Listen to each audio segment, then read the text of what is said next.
இயேசு கிறிஸ்துவில் எனக்கு பிரியமான சகோதர சகோதரிகளே, ஆண்டவர் இயேசு கிறிஸ்து நற்செய்தியிலே சொல்லுகின்ற முதல் வார்த்தை, இத்தலைமுறையினரை யாருக்கு ஒப்பிடுவேன்? ஏன் இந்த வார்த்தையை இயேசு கூறினார் என்பதை நாம் மத்தேயு நற்செய்தி 11ஆம் அதிகாரம் இறைவார்த்தை 16 - 19 வரை உள்ள இறைவார்த்தையில் பார்க்க முடிகிறது. இந்த தலைமுறையினர் என்று அவர் கூறியது அன்றைய காலகட்டத்தில் உள்ள தலைமுறையரையும் குறிக்கும், இன்றைக்கு வாழ்ந்து கொண்டிருக்கின்ற தலைமுறையினரையும் குறிக்கும். காரணம் என்ன? நாம் பல நேரங்களில் உண்மையை திரித்து பேசக்கூடியவர்களாக இருக்கின்றோம். ஒன்றை சொல்லிவிட்டு அதன் பிறகு நான் சொல்லவில்லை என்று சொல்வோம். மறுத்து பேசக்கூடியவர்களாக இருக்கின்றோம். நாம் சொல்லுகின்ற வாதத்தில் நிலைத்து நிற்பதில்லை.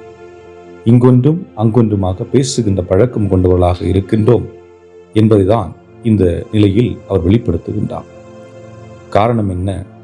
இங்கே 2 நபர்களை குறிப்பிட்டு பேசுகிறார். ஒன்று திருமுழுக்கு யோவான், இன்னொன்று இயேசு கிறிஸ்து. திருமுழுக்கு யோவானை பற்றி என்ன சொல்லுகின்றார்? அவர் உண்ணவும் இல்லை, குடிக்கவும் இல்லை, ஆனால் அவர்களை மக்கள் பேய் பிடித்தவன் என்று சொன்னார்கள்.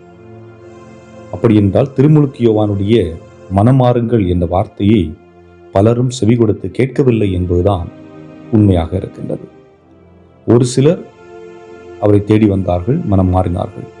ஆனால் எல்லா மக்களும் மனமாற்றம் அடைந்தார்களா என்றால் இல்லை. ஆக திருமுழுக்கு யோவானை அவர்கள் முழுமையாக ஏற்றுக்கொள்ளவில்லை. அவரிடம் இருந்த நல்ல பழக்கங்களையும் கிண்டல் செய்யும் விதமாக அவர்கள் பார்க்கின்றார்கள். ஆக பொதுவாக உண்ணவும் இல்லை, குடிக்கவும் இல்லை என்றால் அவர்கள் நோன்பு இருக்கிறார்கள் என்று சொல்லலாம், அல்லது இதோ அவர் வேண்டுதலுக்காக இருக்கலாம் என்று சொல்லலாம். ஆனால் இங்கே அவரை பார்த்து கிண்டல் செய்கின்ற ஒரு விதத்தை பார்க்கின்றோம், பேய் பிடித்தவன். அதற்கு அடுத்தால் நாம் பார்க்கின்ற பொழுது இயேசுவை பற்றி குறிப்பிடுகிறார், தன்னை பற்றி குறிப்பிடுகிறார். அதாவது மானிட மகன் வந்துள்ளார், அவர் உண்கிறார், குடிக்கிறார், இவர்களோ இம்மனிதன் பெருந்தீனிக்காரன், குடிகாரன், வரி தண்டுபவர்களுக்கும் பாவிகளுக்கும் நண்பன் என்கிறார்கள் என்று சொல்லுகின்றார். ஆகவே இங்கே இயேசு உண்ணக்கூடியவராக இருக்கின்றார். மக்களோடு அமர்ந்து தன்னுடைய நேரத்தை அவர்களுக்கு கொடுக்கக்கூடியவராக இருக்கின்றார். இந்த உணவு அருந்துகின்ற இடம் என்று சொல்லுகின்ற பொழுது அது ஒரு தன்னையே பகிர்கின்ற ஒரு இடமாக இருக்கின்றது. பணி செய்கின்ற இடம் மட்டுமல்ல, பகிர்தலின் இடம்.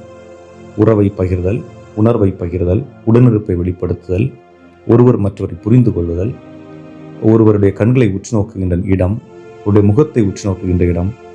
ஆக உணவை மட்டும் அங்கே பகிர்வதில்லை, மாறாக இன்பத்தை பகிர்கின்றார்கள், நம்பிக்கையை பகிர்கின்றார்கள், புரிந்து கொள்ளுதலை பகிர்கின்றார்கள், நேரத்தை பகிர்கின்றார்கள், உடனிருப்பை பகிர்ந்துகிறார்கள் என்று நாம் பார்க்க முடிகிறது.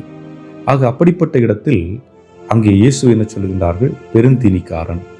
அதாவது ஒருவர் உண்ணவும் இல்லை, குடிக்கவும் இல்லை, அவரை பேய் பிடித்தவன் என்று சொல்லுகின்றார்கள்.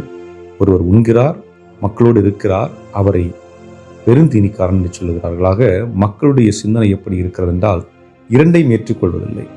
தங்களுக்கென்று ஒரு சிந்தனை வைத்துக் கொள்வார்கள்.